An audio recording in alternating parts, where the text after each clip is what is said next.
बिस्मिल्लाहिर्रहमानिर्रहीम। अस्सलाम वालेकुम। कैसे हैं मेरे प्यारे व्यूज़। आज मैं आप लोगों के लिए बहुत ही ज़बरदस्त रेसिपी लेकर आई हूँ जो कि है पालक की। पालक आप अगर मेरे तरीके से बनाएंगे तो इसकी ग़िज़ाइयत बरकरार रहेगी और इसे हम बनाएंगे बग़ैर पानी के और बहुत ही कम टाइम में और इतनी ज़बरदस्त और जायकेदार ये सब्ज़ी बनेगी कि यकीन करें अगर आप लोगों ने एक मरतबा इसी तरीके से बना ली तो आप बार बार इसी तरीके से बनाओगे। ये इतनी जायकेदार सब्ज़ी बनती है। तो सब्ज़ी की रेसिपी शुरू करने से पहले चैनल पर न्यू है तो सब्सक्राइब कर लें। वीडियो पसंद आए तो एक प्यारा सा लाइक और एक प्यारा सा कमेंट कर दें।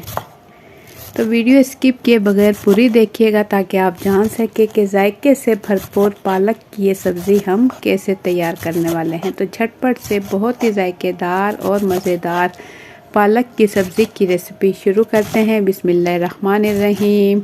जायके से भरपूर सब्ज़ी बनाने के लिए यहाँ हमने पालक ले लिया है 2 गुत्थी और इसे हमने बिल्कुल बारीक बारीक कटिंग कर लेंगे। पहले से अच्छा सा साफ़ कर लेंगे। इसमें से पीले पत्ते और फालतू डंडियों की कटिंग करने के बाद इसे हम बारीक बारीक कटिंग कर लेंगे और इसके बाद इसे हम खुले से बर्तन में अच्छा सा धो लेंगे। पालक कटिंग करने के बाद ही धोएं क्योंकि इसमें मिट्टी बहुत ज़्यादा होती है। अगर कटिंग करने के बाद खुले से बर्तन में से धोएंगे तो मिट्टी इसके नीचे रह जाएगी और पालक ऊपर आ जाएगा और इसकी ग़िज़ाइयत भी बरकरार रहेगी। इसकी ग़िज़ाइयत नहीं ख़त्म होगी तो आप इसे कटिंग करने के बाद ही धोएं। और पालक के साथ हम आलू बनाएंगे। आलू यहाँ मैंने ले लिए हैं तकरीबन ये मेरे पास से 750 ग्राम आलू है। दरमियाने साइज़ के आलू हैं, लाल आलू हैं। इसे मैंने अच्छे से धो लिया था क्योंकि आजकल नए आलू आए हुए हैं लेकिन मिट्टी वाले होते हैं तो इसे पहले अच्छा से धो लें। धोने के बाद इसके आलू के छिलके हम छील लेंगे। तो आलू के साथ ये पालक की सब्ज़ी बनाएं, बहुत ही मज़े की लगती है। एक मरतबा मेरी रेसिपी से ज़रूर बनाकर ट्राई करें। इस सब्ज़ी में हम पानी का इस्तेमाल बिल्कुल भी नहीं करेंगे क्योंकि हम इसके अपने ही पानी में पकाएंगे। पालक में आपको पता है बहुत ज़्यादा पानी होता है और इसमें कैल्शियम भी बहुत ज़्यादा होता है तो इसे इसके ही पानी में पकाएंगे ताकि इसकी ग़िज़ाइयत बरकरार रहे और ये कम टाइम में पके। तो यहाँ मैंने आलू ले लिए हैं 750 ग्राम यानी कि 3 पाव। इसे मैंने अच्छे से छील लेंगे। छीलने के बाद इसकी हम कटिंग करेंगे। कटिंग करने के बाद इसे पानी में रख लेंगे ताकि ये काले ना हो। अगर पानी के बगैर रखें तो ये काले हो जाएंगे तो इसे पानी में ही रखें आलू को। ये देखें इतने साइज़ के मैं आलू की कटिंग कर लूँगी। अगर आप बड़े साइज़ के पसंद करते हो तो आप इससे बड़ा साइज़ भी रख सकते हो। यहाँ मैंने नॉर्मल साइज़ रखा है, ना तो बिल्कुल छोटे आलू रखे हैं और ना ही बड़े आलू रखे हैं। दरमियाने साइज़ के आलूओं की कटिंग कुछ इस तरीके से कर लेंगे और इसके बाद इसे पानी में डिप करके रख लेंगे जब तक कि हम सब्ज़ी तैयार करें। तो यहाँ मैंने ले लिए हैं 3 बड़े साइज़ के टमाटर।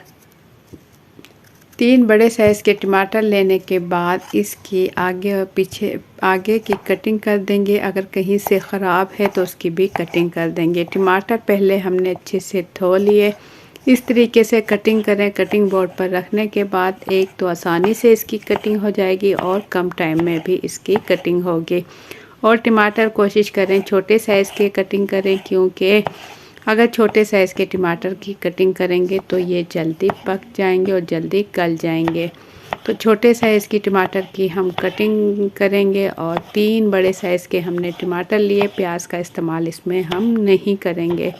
तो इसके बाद हम खुला सा बर्तन ले लेंगे। यहाँ मैंने बड़ी सी कढ़ाई ले ली और इसमें डाल देंगे आधा कप कुकिंग ऑयल और साथ ही इसमें डाल देंगे टमाटर।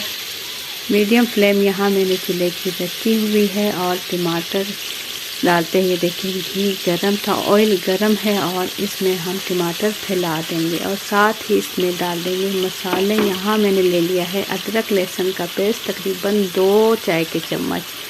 ये मैंने फ्रीज़ किया हुआ है तो ये इसमें डाल देंगे और साथ ही इसमें डाल देंगे पिसी हुई लाल मिर्च 1 चाय का चम्मच।